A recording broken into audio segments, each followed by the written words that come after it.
Hey, how you doing? It's me, DeoGenZ, and I'm happy you came. I'm real happy you showed up here to read my email. I'm DeoGenZ, and we are playing Colosseum 100% walkthrough. Bit from the Under has a bit of information for us, and he says that Team Snag might be designing a new Snag machine. Now, I said that a couple episodes ago, but apparently he's just catching up to it now. So what that means, pretty much as you play the post-game of Colosseum, every email you get signifies where you're supposed to go next. We gotta go back to our old hideout that we blasted to smithereens because, you know what, those coworkers sucked. They were a bunch of goombas. Not great guys. Nah. But sure, we showed them. Take their machine, and we get another email. What now? We're already at the place. We know. Alright, so there's a rumor that a Smeargle and Ursa ring is running around somewhere. It's shadowy, and we need to secure it. Maybe, just as we found Verde in this old hideout, we'll find some new enemies. Maybe. Because last episode we took out Bluno. You see, Bluno's gone, the big boss Bluno, he's done, so all his cohorts, they move out. New people, gotta move in. It's like a giant squatting base. See, this girl, she wasn't there before. It was some other scrub in a different costume, but still a scrub. A peon, if you will, from Cipher. So, there it is, look! I missed that one before. Yeah, I was supposed to go battle her originally when she was keeping Silva locked up, but now, since we're in the post-game, we have another opportunity to take the lady. So, we'll grant the lady's wish and take it off her hands. I don't think that's what she wishes. But who cares? We need to 100% this game. And I wonder now that we've given this place a little bit of time of rest, maybe our boss came back. Itching for a rematch. All the pain he caused me from having to reset the cube over and over and over again because of that damn Skarmory stall. I want vengeance, not having to worry about wiping out everything on his team. It's far easier to knock out a trainer than to try to partially preserve their team just so you can capture one of their members. I suppose it's like a military strategy. Total eradication, drop an A-bomb on them, or strategic strike force. What's gonna take more, or what's gonna be more effective? Complete knockout. But, depends on what you're trying to accomplish. If you don't want 100%, then just get all the experience points you can out of this game, because they are sparse. If you just want to maybe rent the game and see a run through the story, that's what I would recommend. Utilize the effort values and level up points to your benefit. It's not like there's that many rare candies that you can get in this game, so you're not going to be skipping getting effort values on them. Pretty much every encounter that you have with a trainer is equivalent to new effort values. But if you can get them on your prime team, it's better to not separate them. I've said this numerous times, but really comes into play in the post game when you're taking on tough trainers that normally, as grunts, have level 50s. If you just start raising one of the first shadows that we secured in the beginning of the game, they're going to be uber weak, and you're going to have to do a lot of training at the Phoenix Colosseum after, of course, you purify their shadow status. Yeah, unfortunately, you can't bring shadows into the Phoenix Colosseum, and more unfortunately, they'll be too weak to verse in the one that does accept them. This strange, twisted maniacal thing that Nintendo does to force you to go to all the Colosseums, or at least tries to. If you have any brains in your head, you'll know I'm not separating my team. Once I have them in the beginning, that's who I'm staying with. Otherwise, you're going to be doing a lot of unnecessary grinding. You can't use the shadows in the Colosseum that allows them because it's way too over-leveled. You'll never stand a chance with those earlier shadows. Not in the level 50s, not having any effort values, disobeying your moves, not able to evolve. It's a mess. So, with a quick heal, We're back. And what does Bit expect us to do? Try and steal this larger Snag machine? I mean, it was one thing to take the arm-sized model. But this guy still doesn't like us playing around in the hideout. He's like, no, I'm squatting here. You go squat somewhere else. You got the jewels. You got the pokes. You can steal with that Snag machine we designed. Get out of here.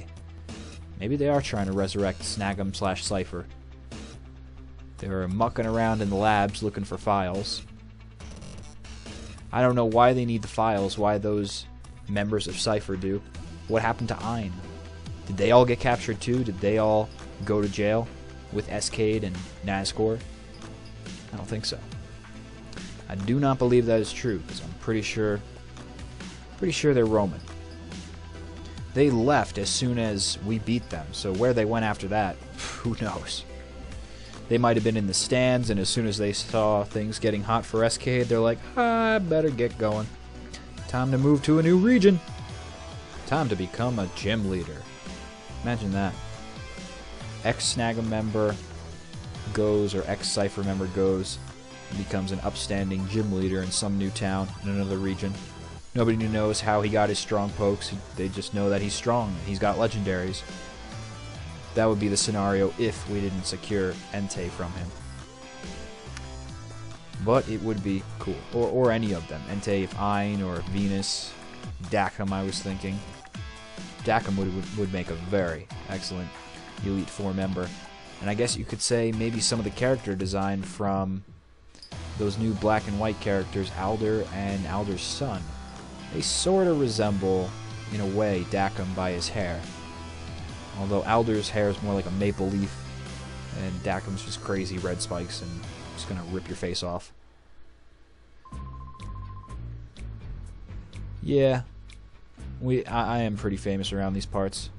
Once you blow up somebody's hideout, you make a pretty significant reputation. Now, if that reputation's good or bad, well, it decides what side of the coin of good and bad you stand on. Sometimes I think it's good to be bad. And in a circumstance like this, definitely is.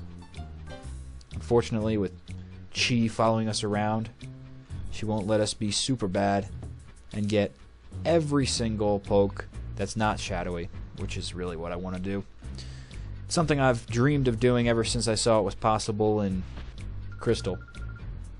Yeah, you. I swear, she's tripped for this place every time. Even after we beat her, she's going to stay here. She's camping at this point. She's like, nope, if you want to use the PC, the only place that you could heal in this area, you got to battle me every single time. That's why I go back, usually every single time, to go re-heal what I've already battled with. Because if you go when you're at your very last dwindling health, she's going to knock you out and send you all the way back to who knows where.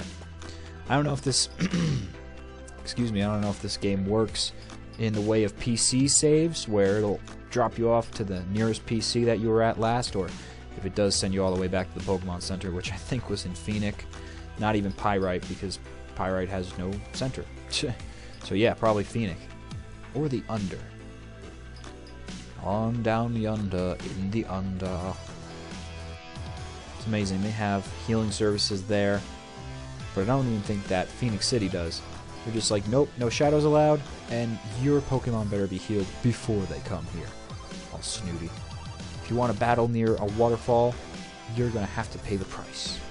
That'd be shitty. They make you pay to enter a tournament. That's how a lot of sporting events worked out. My brother in BMX has to pay every time he wants to race. And the trophy's not worth anything. It's like a plastic piece of shit, but you gotta pay them if you want to play the game. It would really suck if that's what matured Pokemon storyline. Oh, you want to battle a gym leader, see? Oh, alright. I see. 5K. Straight up. You want that gym badge, right? Well, you gotta pay to even get a challenge. Our gym leader's too good for you. And this is his price. So, pay up or beat it. And then the whole world would be revolved around trying to steal money from other trainers. Instead of just battling Pokemon with each other, you just battle the trainer. Alright, Charizard. Flamethrower! Good, now grab his wallet. Damn it, Charizard! You singed the cash again. Told you not to do that. Aim for the head. There's no wallets in the brains. That's what really would turn the storyline on its head. But you will need this experience for what we're about to come up against. I have a sinking suspicion that whoever has that Ursaring will be quite a challenge. The Smeargle, though, I don't know about that guy. Who decides to have a Smeargle Shadow-Tized? I suppose it's useful because it can paint and learn theoretically any type of move, right? But its stats are abysmal. Did you really think that Shadow Power was going to transform it? It's almost thinking like, if I have a Ditto and I make it Shadow, it'll be an uber Shadow Ditto monster that can transform at will anytime into anything without even a mock copy to look at. Oh, that's great. I don't care that we made you cry last time. We'll do it again, bitch. Stand in our way, and you will feel our wrath. This is a good point to use some of your weaker shadows, since they're just base level, non-evolved pokes here. It's not always the case, but I haven't seen like fully evolved boss type Pokemon. Most of the trainers around here, if they have an evolution, is just one stage. So it's still fairly manageable for those shadows. You're still working away at their heart. Trying to be the locksmith to their soul. Such a harsh description. Yes, we locked their heart and we threw away the key. Now they're shadows. They're stronger than ever. Oh, and what makes you so sure? Because they lack love. And everyone knows things that lack love are more strong. I didn't know that. Crazy. But that's Ein's thinking. That's Einsteinian ideas for you. Not the actual Einstein, the Ein behind the Cipher.